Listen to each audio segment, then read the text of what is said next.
जी तो दोस्तों, आज हम एक नई खांची करने जा रहे हैं।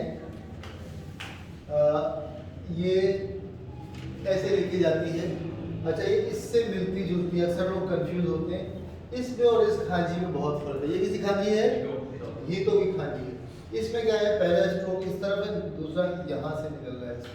जबकि इसमें क्या हो रहा है, इसमें ये स्ट्रोक नीचे है और ये राइट साइड वाला स्ट्रोक है इसके ऊपर है। ठीक है, इसके आगे अगर रेरू लगा हुआ है तो इसको ई रेरू पड़ेगी। अगर इसके आगे रू लगा हुआ है तो इसको हाई रू पढ़ेंगे। और इसके साथ कोई और खांची है तो इसको न्यू पढ़ेंगे। न्यू न्यू खींचना है, फिर इसके आगे पूला है। ठीक है, न्यू गाकू। न्यू गाकू का मतलब है एडमिशन लेना। ठीक है, अच्छा जी। तो ये हाईरू का मतलब है दाखिल होना, टू एंटर। अच्छा, इसलिए मैं कहता हूँ कि अंग्रेजी का जापानी से कोई तालमेल नहीं है और हम उर्दू हिंदी स्पीकिंग बोलने वालों को ये एक एडवांटेज है, एक अपर हैंड है कि अंग्रेजी जापानी जो है हमारी जुबान से बहुत करीब है। क्योंकि अगर आप इरेरू लिखेंगे डिक्शनरी में तो उसका मतलब है टू इंटर।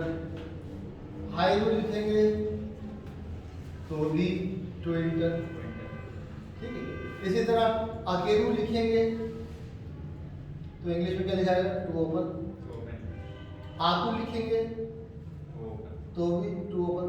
अब आपकी समझ में आता है कि जब ये आकू का मतलब भी टू ओपन है, अकेरू का मतलब भी टू ओपन है, हाईरू का मतलब भी टू इंटर है और एरू का मतलब भी टू इंटर, तो इनमें फर्क क्या है। ठीक है, तो ट्रांजिटिव और इंट्रांजिटिव वर्ब्स के ऊपर मेरा एक लेक्चर है, वो देख लीजिएगा। अब इसलिए मैं कहता हूँ कि टू ओपन के दो मतलब है। टू ओपन का मतलब है खुल जाना और टू ओपन का मतलब है खोल देना।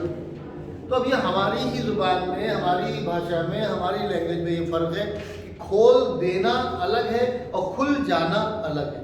इस तरह जापानी में भी आकू का मतलब है खुल जाना, अकेरू का मतलब है खोलना, हाईरू का मतलब है दाखिल होना और इरेरू का मतलब है दाखिल करना, देरू का मतलब है टू एग्जिट और दासू का मतलब है टू एग्जिट यानी बाहर निकालना।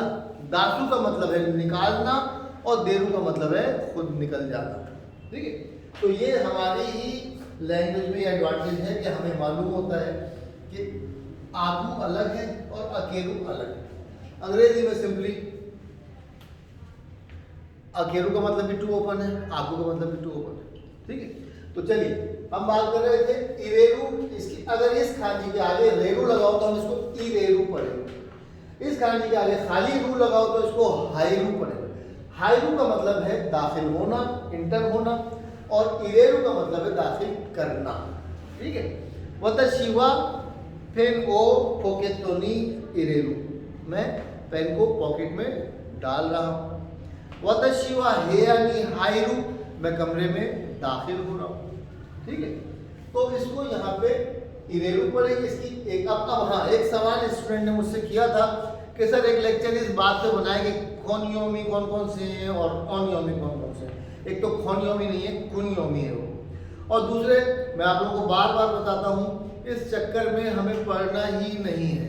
ठीक है, हमें इस चक्कर में पढ़ना ही नहीं है कि वो क्रिश्चियन है तो प्रोटेस्टेंट है या वो पता नहीं कौन सा रोमन कैथोलिक है, अगर मुसलमान है तो शिया है या बरेलवी है या सुन्नी है तो अहले हदीस। हमें इससे कुछ नहीं लेना देना। बस मुसलमान है, खत्म हो गया। मुसलमान है तो हमारा भाई है और ईसाई है तो भी हमारा भाई है। ठीक है, जो पैसे दे वो हमारा भाई। ठीक है, जहाँ से दो पैसे आते हो। वो मेमन से किसी ने पूछा कि तुम जन्नत में जाओगे या दोज़ख में जाओगे, उसने कहा जहाँ दो पैसे का फायदा हो वहाँ भेज दो। ठीक है, तो मुसलमान हो तो भी हमारा भाई है, ईसाई हो तो भी हमारा भाई है, जो पैसे दे रहा हो वो हमारा भाई। तो हम क्या बात कर रहे थे, इरेरू और हाईरू की बात कर रहे थे। ठीक है, तो अब इसमें हमें नहीं पढ़ना भाई कि कौन सी इसकी कुनियोमी है, कौन सी उसकी ओनियोमी है। बस इस खांची को क्या क्या पढ़ते हैं ये हमें पता होना चाहिए।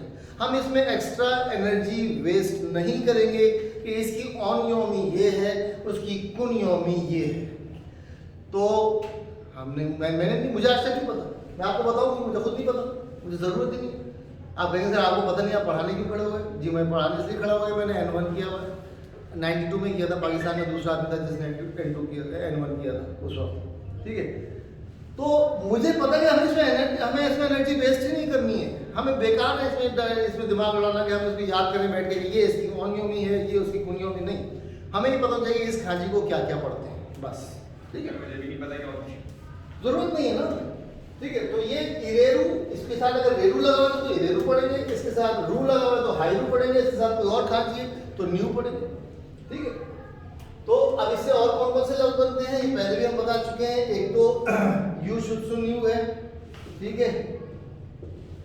ये क्या हो गया, अगर इसके साथ यू लिखा हुआ है तो क्या हो जाएगा यू न्यू।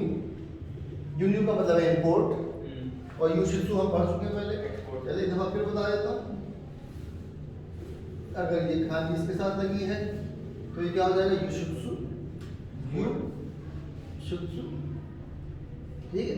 और अगर इसके साथ ये दोनों खांचे लगी हैं तो ये हो जाएगा यू शुड सु न्यू, यू शुड सु न्यू।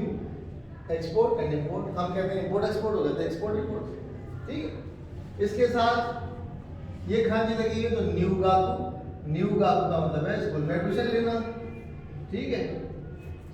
अस्पताल में आप दाखिल हो गए तो आपका आ जाएगा न्यू इंसू, न्यू इंसू एडमिट होना।